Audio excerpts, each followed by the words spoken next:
لله رب العالمين والصلاة والسلام على سيد الأنبياء والمرسلين وعلى آله وصحبه أجمعين أما بعد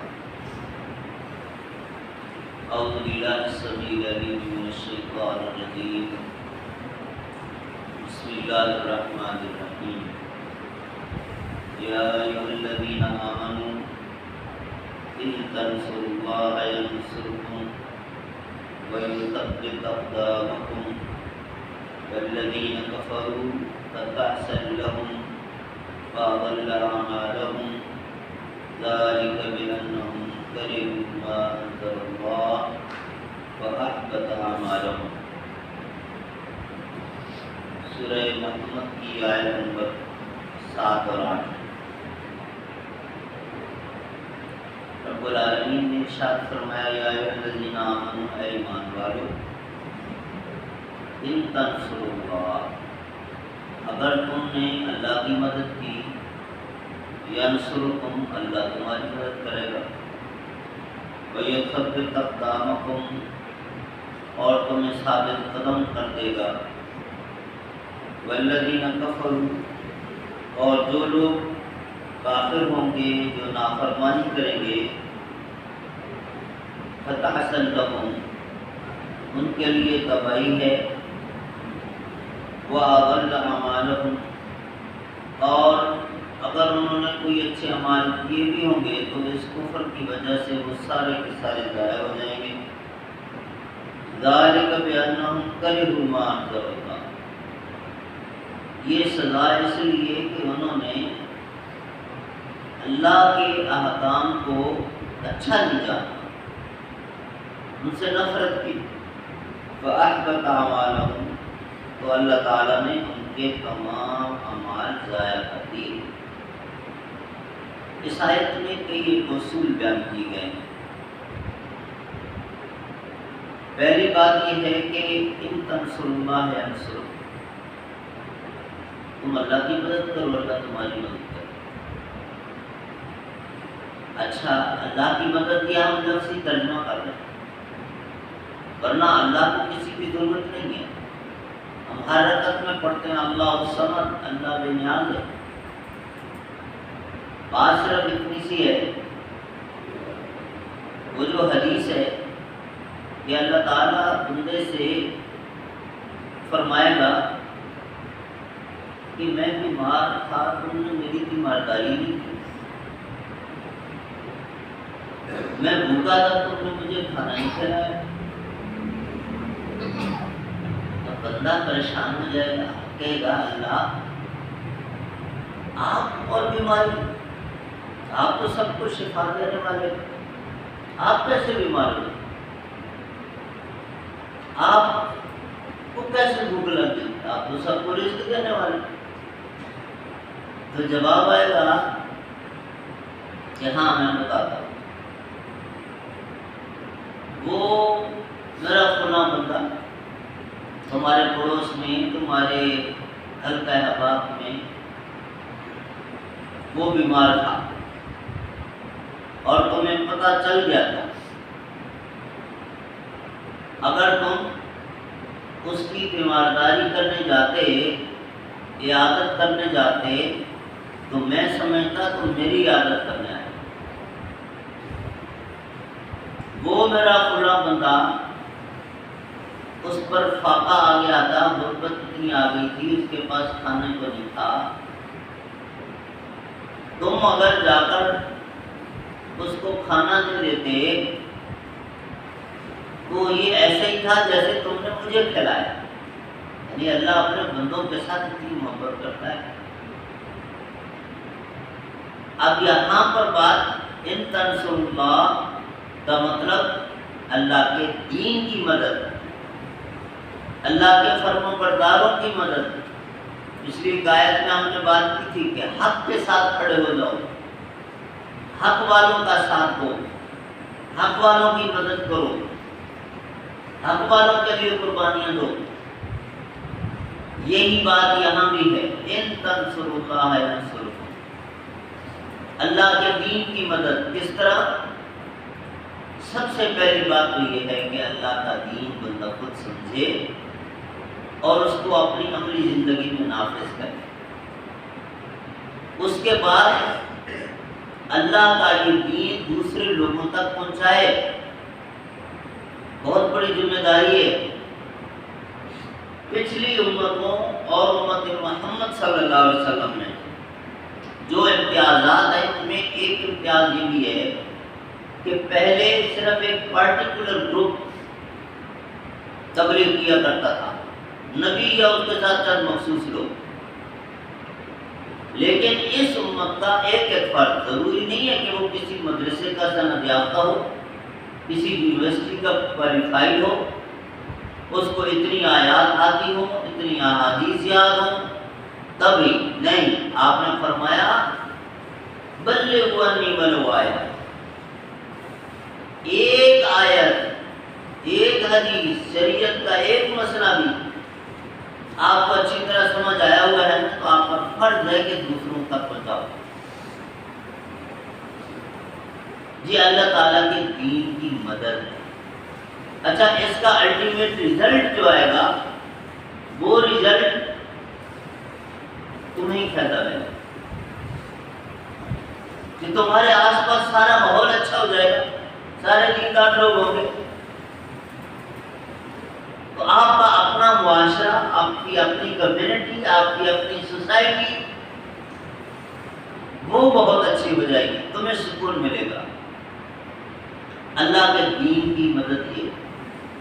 اس کے ساتھ ساتھ جو اللہ رب العالمین کے فرما بردار لوگ ہیں، جو اللہ کے وفادار ہیں، ان کی مدد کرو، ان کو تنہا نہ چھوڑو، ان کے بازو بنو، یہ بھی دین کی مدد ہے۔ اس سے دین غالب آئے گا، دشمن کو پیغام جائے گا کہ یہ بندہ اکیلا نہیں ہے، اس کے ساتھ اتنے سارے لوگ ہیں، تو اس کو ایک سبق ملے گا۔ اور ہم ہیں اس قدر سیلفش، اپنے مفادات کی طرف، صرف اپنے مقصد کے لیے، اور وہ بھی دنیاوی مقصد، کیا سے کیا کر گزرتے ہیں۔ یہ جائے کہ ہم اپنے مسلمان بھائیوں کو سپورٹ کریں، ان کی مدد کریں، دشمن سے بچانے کی کوئی تدبیریں سوچیں، ہم خود عافیہ کو پکڑ کر کے حوالے کر دیتے ہیں۔ اور میں تو اکثر بیشتر کہتا ہوں کہ دھوکہ نہ کھاؤ، اس کا پروپیگنڈا مہم جو ہے نا صرف وہ تیز ہے، ورنہ حقوق العباد کا وائلیشن، بنیادی انسانی حقوق کی خلاف ورزی جتنی وہاں ہے، اس کا عشر اشیر بھی یہاں نہیں ہے۔ ہم اصل میں ڈھول ہیں، کام کہیں تھوڑی سی غلطی ہوئی اور ڈھول بجا کے للکار دیا، پھیلا دیا، اور اس کے ہر کارے موجود ہے، میڈیا تو سارا اس کا خریدا ہوا ہے۔ تو آپ دیکھ رہے مسجد مدرسے دیندار طبقے میں جو کوئی معمولی سی غلطی اس کو کتنا ہائی لائٹ کیا جاتا ہے، کالج یونیورسٹی میں بڑے بڑے بلنڈر ہو رہے ہوں گے، وہ بہت مشکل سے کوئی آ جائے ورنہ چھپائیں گے۔ تو بات یہ ہو رہی تھی کہ اللہ تعالیٰ کے جو دیندار لوگ ہیں، رب کے جو وفادار لوگ ہیں، ان پر کوئی مصیبت آئے، دشمن ان کو تکلیف پہنچا رہا ہو، ان کی مدد کرو، اس سے تم مضبوط ہوگے، اور وہ جو سیسا پلائی ہوئی دیوار کی مثال دی، اس طرح بن کے کھڑے ہو جاؤ۔ دنیا کے اس کنارے پر رہنے والے مسلمان کی تکلیف کو اپنی تکلیف سمجھو، جس طرح بھی آپ مدد کر سکتے ہو۔ سب سے اعلیٰ درجہ تو وہ تلوار والا ہے نا، جہاد۔ اب اس کے لیے جو شریعت نے منہج رکھا ہے، جو شرائط رکھی ہیں، وہ اگر پوری ہو رہی ہو اور آپ کو موقع مل رہا ہو تو بہت اچھی بات ہے۔ علاج یہی ہے۔ رسول اللہ صلی اللہ علیہ وسلم نے 13 سال مکہ میں صبر کیا، ہجرت کر کے چلے گئے، وطن چھوڑ دیا اپنا، وہاں بھی ظالموں نے چین سے نہیں رہنے دیا، تو پھر اللہ تعالیٰ نے آرڈر کر دیا، پھر جہاد شروع ہو گیا، تو پھر فتوحات ہوئی، پھر تھوڑا ہی عرصہ گزرا کہ مکہ فتح ہوا 6.5 سال کے بعد، یعنی 8 ہجری میں فتح ہوا مکہ، لیکن شروع کا 1.5 سال نکال دیں کہ ہجرت کے بعد بھی اس طریقے سے جنگیں شروع نہیں ہوئی تھی، اللہ کی طرف سے اجازت ہی نہیں۔ تو بہرحال بات سب سے اعلیٰ درجہ تو پھر یہ ہے، لیکن جو بین الاقوامی آپ حالات دیکھ رہے ہیں، دشمن نے ایسے جال بنے ہوئے ہیں کہ آپ کی اپنی مسلم لیڈرشپ کی سب سے بڑی آپ کے سامنے رکاوٹ ہے، اور پبلک خود قانون ہاتھ میں لے نہیں سکتی۔ پبلک میں سے کوئی پارٹی بن کے اٹھ کے کرے گا، خون خرابہ ہوگا، رزلٹ نہیں نکلے گا، یہ ساری چیزیں ایک الگ موضوع ہے، جس کی وجہ سے آپ دیکھیں کہ جب تک کسی بھی باقاعدہ حکومت کی سرپرستی نہ ہو، اس وقت تک ایک جتھا، ایک گروپ، ایک جماعت، ایک پارٹی کتنی بڑی سے بڑی کیوں نہ ہو، رزلٹ نہیں کرتا۔ آپ کشمیر کو دیکھ لیں، اور جس جگہ کو سامنے رکھنا چاہتے ہیں، حالانکہ جہاد کی ہسٹری یہ ہے کہ گھنٹوں میں رزلٹ نکلتے ہیں، گھنٹوں میں، دن بھی نہیں، ہفتے بھی نہیں، گھنٹوں میں۔ 30-35 سال کھربوں روپے لگ گئے، اتنے بندے ہم نے کٹوا دیے کہ معاملہ وہیں کا وہیں پھر بھی کھڑا ہوا۔ تو کیا وجہ ہے؟ دیر از سم تھنگ رانگ۔ اور آپ کے اپنے خود ان کے کہنے پر پارٹیاں بھی تبدیل، نام بھی تبدیل کر دیتے ہیں، خود بیان دیتے میرا تو کبھی اس سے تعلق ہی نہیں رہا، میرا تو یہ جو پالیسی آتی ہے وہ۔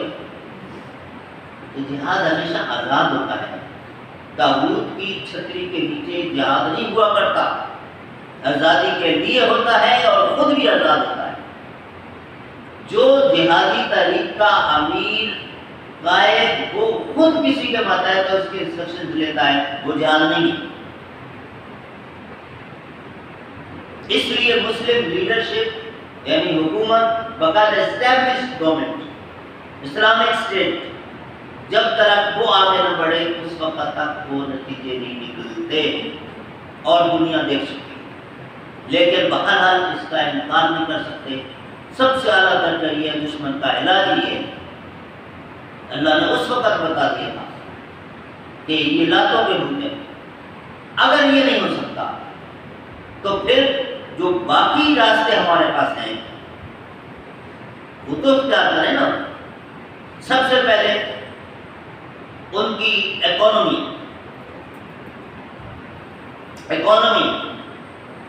ایسی پالیسی، ایسی تجارت کریں کہ جس سے دشمن کی معیشت کمزور سے کمزور تر ہو جائے۔ اور اس وقت دنیا میں آپ دیکھیں ویپن کی بات ختم ہو گئی ہے، یہی بات رہ گئی ہے کہ جس کو مارنا چاہتے ہو نا اس کی معیشت تباہ کر دو، پاکستان جیسا حال کر دو، زخمی پرندہ تمہارے ہاتھ میں ہے، اس کے ساتھ جو چاہو کرو، جو چاہو مان لے گا۔ دشمن یہ کرتا ہے، ہم کیوں نہیں کرتے؟ ہمارا سارا کاروبار ان کے ساتھ، ہمارا سارا پیسہ ان کے بینکوں میں، ہمارے سارے تیل کے ذخائر پر ان کے انجینئر بیٹھے ہیں، ہماری ایک ایک چیز پر۔ خود ہمارے یہاں کے سائنٹسٹ بڑے بڑے دعوے کرتے ہیں، وہ جی بلوچستان میں اتنا کوئلہ ہے، فلاں جگہ پہ اتنی یہ ذخائر اگر ہم نکال لیں۔ آج سے کچھ سال پہلے کی بات ہے، سمر مبارک صاحب نے بات کی تھی ایک بڑے پروگرام میں کہ اگر جو نکالی جائے پاکستان دنیا کا نمبر 1 امیر ترین ملک ہوگا، تو روکا کس نے ہے؟ عوام کے اندر جتنا جذبہ اپنے کپڑے بھی اتار کے دینے کے لیے تیار ہے، کرو نا۔ خود غلام ہو ان کی طرف سے اجازت نہیں ملتی، کچھ بھی نہیں کرتے ہو۔ کہاں سے ہمارے نوجوانوں میں کتنے ایسے کہ جو کوئی ٹیکنالوجی بناتے ہیں، کوئی ڈیوائس بناتے ہیں جس کے ذریعے سے بجلی کی تو 2-3 مثالیں میرے سامنے موجود ہیں۔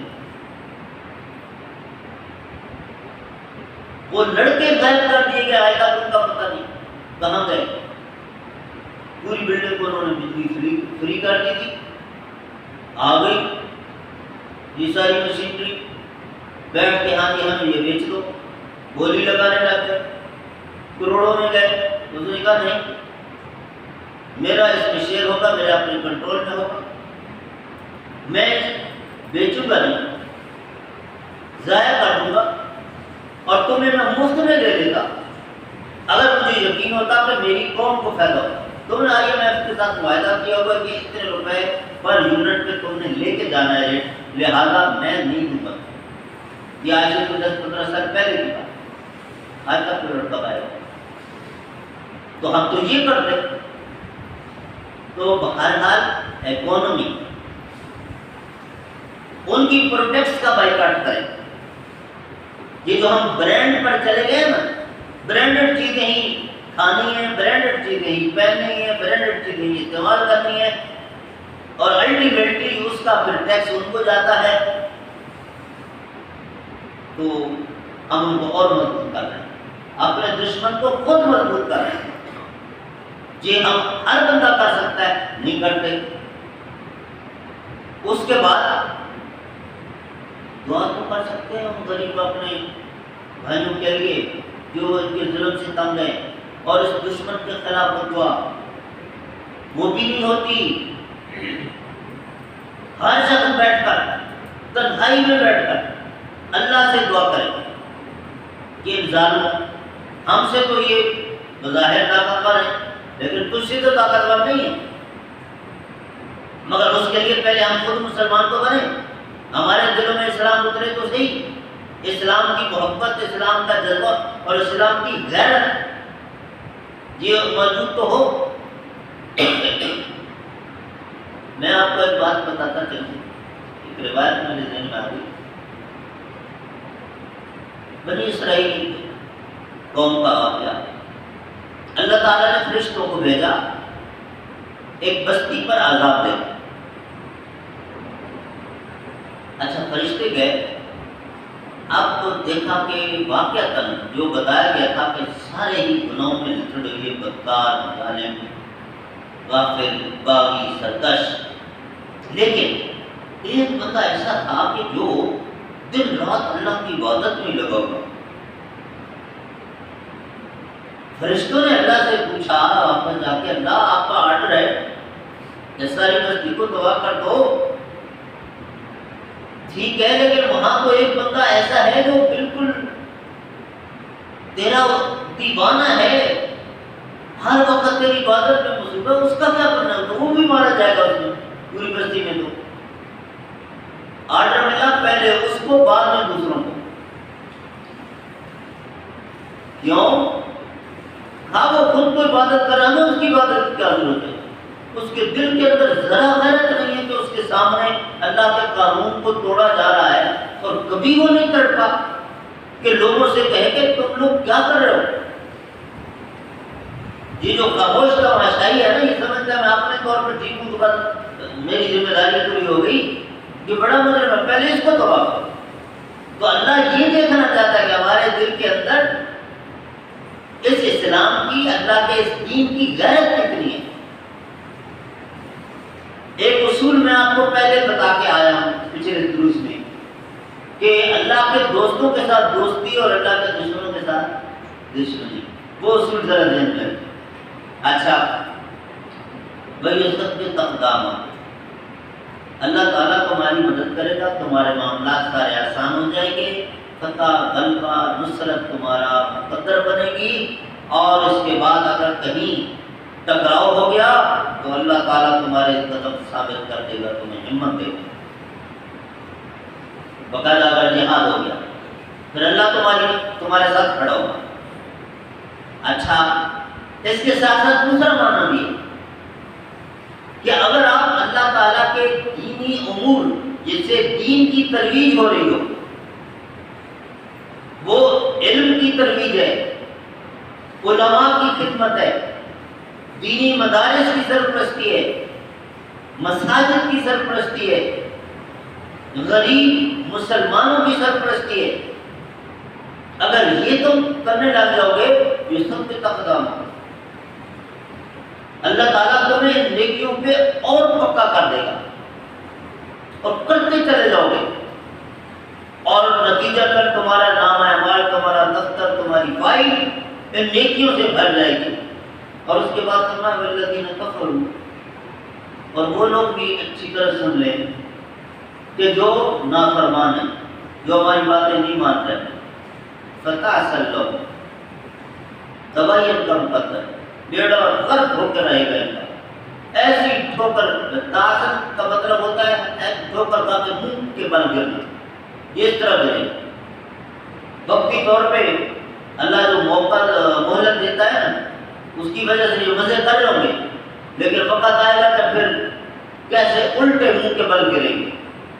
وَأَضَلَّ أَعْمَالَهُمْ، پھر ایسے لوگ جو کفر پر ہیں، وہ اگر کوئی اچھا عمل بھی کرتے ہیں، ان کا ریوارڈ ان کو آخرت میں نہیں ملے گا۔ دنیا میں کچھ فائدے مل گئے ورنہ ضائع ان کی ساری یہ اچھائیاں بھی۔ اور یہ کیوں ہوا؟ ذَلِكَ بِأَنَّهُمْ كَرِهُوا مَا أَنزَلَ اللَّهُ، جب ان کو اللہ کا قانون پسند نہیں ہے تو اللہ کو ان کی یہ نیکیاں، یہ اچھائیاں اللہ کو بھی نہیں چاہیے، نہیں پسند۔ آخری بات، یہ جو ہم نیکیاں کر کے اللہ تعالیٰ سے ثواب کو چاہتے ہیں، ریوارڈ کب ملے گا، اجر کب ملے گا، اس کے لیے ایک میرٹ ہے شریعت۔ دنیا کی حد تک تو ٹھیک ہے، کسی نے بھی کوئی اچھا عمل کیا اس کو بینیفٹ مل جائے۔ بات ہم کر رہے ہیں آخرت، جو ہمیشہ رہنے والی زندگی ہے۔ دنیا تو یوں ہے چٹکی سی بس ختم۔ آخرت کی بات ہو رہی ہے، 50,000 سال دنیا کا، وہاں ایک دن ہو، اس طرح سے فارغ۔ وہاں کے لیے جو میرٹ ہے، اگر ہم چاہتے ہیں کہ ہماری یہ نیکیاں ان کی پوری قیمت لگ جائے اور اللہ کے ہاں اس کا ثواب مل جائے، 3 شرطیں، تینوں ضروری ہیں، ایک بھی مس ہوئی عمل کراس۔ پہلی شرط یہ ہے کہ عقیدہ درست ہے۔ عقیدے میں کہیں اگر شرک ہے، ظاہر جا کے حج کرے، رات کو تہجد پڑھتا رہے، کروڑوں روپے زکات دیتا رہے، دنیا کی فائدے مل جائیں گے، لیکن اللہ کے ہاں اس کا ثواب ہے۔ مشرکین مکہ خانہ کعبہ کا طواف کرتے تھے، حالانکہ اندر بت رکھے ہوئے تھے، اور ان بتوں کے لیے نذرانے اور سب کچھ۔ طواف صرف اللہ کے لیے کرتے تھے، طواف بتوں کے لیے نہیں کرتے تھے۔ کیا اللہ نے ان کا طواف قبول کیا؟ کہ طواف عبادت ہے نا، کیا اللہ نے ان کی یہ عبادت قبول کی؟ نہیں کی، کہ پہلے وہ چھوڑ گیا۔ تو عقیدہ سب سے پہلی شرط ہے، اور ہم یہی فیل ہو رہے ہیں، سارے کام چھوڑنے پڑے چھوڑ دیں، کسی اچھے کوالیفائڈ عالم دین کے پاس بیٹھ کر چند دن عقیدہ سیکھ لیں کہ اللہ کے متعلق مجھے کیا عقیدہ رکھنا ہے، رسولوں کے متعلق، آخرت کے متعلق، فرشتوں کے متعلق، تقدیر کے متعلق، آسمانی کتابوں کے متعلق۔ 6 بنیادی عقائد بڑی آسانی سے سمجھ آ جائے۔ پہلے عقیدہ درست کر لیں تاکہ آپ کی ایک ایک نیکی جو ہے نا اس کی قیمت لگ جائے، ورنہ ساری محنت رہے گا۔ دوسری شرط یہ ہے کہ وہ کام صرف اللہ کے لیے ہو، آپ نے کسی دنیاوی مقصد کے لیے نہ ہو، کسی اپنے لیڈر کے لیے نہ ہو، بیوی بچوں کے لیے نہ ہو، لوگوں کو دکھانے کے لیے نہ ہو، ریاکاری جس کا دنیاوی مفاد نہ ہو، صرف اللہ کے لیے۔ اور بڑے آسان سی مثال دیتا ہوں، ایک بندہ اپنی سروسز دے رہا ہے کے پی کے میں، اور تنخواہ لینے آ جاتا ہے سندھ سیکریٹریٹ میں، کہتا ہے جی میں گورنمنٹ ملازم ہوں، یہ میرا کارڈ ہے، اسلامی جمہوریہ پاکستان پر لکھا ہوا ہے، اور میں نے پورا مہینہ ڈیوٹی کی ہے تو میری تنخواہ جو ہے۔ کیا جواب ہے؟ جناب پاکستان کے شہری ہو، پاکستانی گورنمنٹ کے ملازم ضرور ہو، لیکن آپ وہاں خیبر انرولڈ ہیں، ہمارے پے رول پہ آپ نہیں ہیں، ہمارے پاس آپ کی تنخواہ نہیں ہے، آپ کی تنخواہ ادھر ہے، قانون کے لیے کی ہے ادھر، تو ہماری تو ویسے بھی نہیں بنتی ان کے ساتھ، ہم کیوں دیں گے تمہیں تنخواہ، جاؤ ادھر۔ یہی بات ہے، کام ہم کسی اور کے لیے کر رہے ہوں اور چاہیں کہ اللہ ہمیں اس کا ثواب دے دے، ایسی اندھیر لگی نہیں ہے یہاں۔ اچھا، اب اس پر بڑی لمبی بات ہو سکتی ہے لیکن میں اس کو کلوز کرتا ہوں۔ تیسری اور آخری شرط یہ ہے کہ اپنی مرضی سے اپنے مولوی صاحب، اپنے مفتی صاحب جیسے دل چاہا ایسے نہیں، پابند ہے کہ وہ عمل، وہ نیکی رسول صلی اللہ علیہ وسلم کے دیے ہوئے مخصوص طریقے کے مطابق، مخصوص طریقے کے مطابق، اس طریقے سے ہٹے تب بھی گئے۔ عقیدہ بھی ٹھیک ہے، اخلاص بھی ہے، لیکن طریقہ وہ نہیں اڈاپٹ کیا تب بھی قبول نہیں ہے۔ اچھا، لوگ بڑے آرام سے کہہ دیتے ہیں بھائی نیت بھی ٹھیک ہے، کام بھی اچھا ہے، آپ جیسے بھی کر لیں، اتنی سختی نہیں ہوتی دین میں۔ تو شاید میں نے آپ کو ایک دن سنایا تھا، کچھ عرصہ پہلے کی بات ہے، یونیورسٹی میں ہم ایک گیدرنگ میں تھے تو کھانا کھا رہے تھے، ایک صاحب پی ایچ ڈی پروفیسر، تو دائیں ہاتھ سے بھی بائیں ہاتھ سے بھی دونوں ہاتھوں سے لگی، تو میں نے ان کو بڑا پولائٹلی کہہ دیا سیدھے ہاتھ سے کھا لیں، تو کہنے لگا یہ بھی تو اپنا ہی ہے، یہ بھی تو اپنا ہی ہے، بس جس ہاتھ سے استنجا کرتے اسی سے کھانا بھی کھاؤ گے، اور ٹھیک ہے دھو لیا صاف ہو گیا، لیکن اگر صرف اس ہاتھ سے کھاتے ہو کہ پیارے نبی نے فرمایا سیدھے ہاتھ سے مفت کی نیکی ہے، تو میں ہر چیز کو ایزی لے لیے، رسول اللہ کا طریقہ، اور اس میں کوانٹٹی بھی کوالٹی بھی۔ ابھی فجر کی نماز ہم نے پڑھی نا 2 فرض، اگر ہم کہیں کہ آج ہفتہ ہے، آج چھٹی ہے، ڈیوٹی پہ نہیں جانا ہے، اللہ نے صحت بھی دی ہے، فارغ ہوں، تو 2 فرض تو 4 پڑھ لیتے ہیں، 2 قیام زیادہ ہو جائیں گے، 2 رکوع زیادہ ہو جائیں گے، 2 سجدے زیادہ ہو جائیں گے۔ لوجک کہتی ہے جتنا مٹ ڈالو گے اتنا میٹھا ہوگا، تو زیادہ ثواب ملے گا۔ نہیں، یہاں بہت بڑی غلط فہمی، نماز کا معاملہ ایسا ہے بائی مسٹیک بھی اگر کوئی کمی بیشی ہو گئی نا تو سجدہ سہو کرنا واجب ہوتا ہے، اور جان بوجھ کے اگر اضافہ کرتا ہے تو یہ تو بہت بڑا جرم ہے۔ یہ یہاں صرف یہ نہیں ہے کہ 2 قبول ہو جائیں گی اور ایکسٹرا جو 2 ہے وہ چھوڑ دی جائیں گی، یہ 4 کراس ہوں گی، کہ انٹینشن غلط ہے۔ پہلے اپنے دل کے قبلے کو درست کرے، رسول کے طریقوں کو فالو کر کے آئے گا تو قبول ہے، ورنہ نہیں ہے۔ دور کیوں جاتے ہیں؟ نماز تو نماز ہے، وضو ایک طریقہ کار دیا نا، ایک ترتیب دی نا، اس ترتیب سے سارے پارٹس آف باڈی آپ دھو کر آئیں گے تو تب وضو ہوگا۔ اگر ایک بندہ کہے کہ یہ کیا میں باری باری پہلے یہ پھر یہ اپنا سوئمنگ پول ہے، نہر چل رہی ہے، ایک ہی مرتبہ ہوتا رہا پورا جسم دھل جائے گا، آؤ چلو اللہ اکبر، ہو جائے گی نماز؟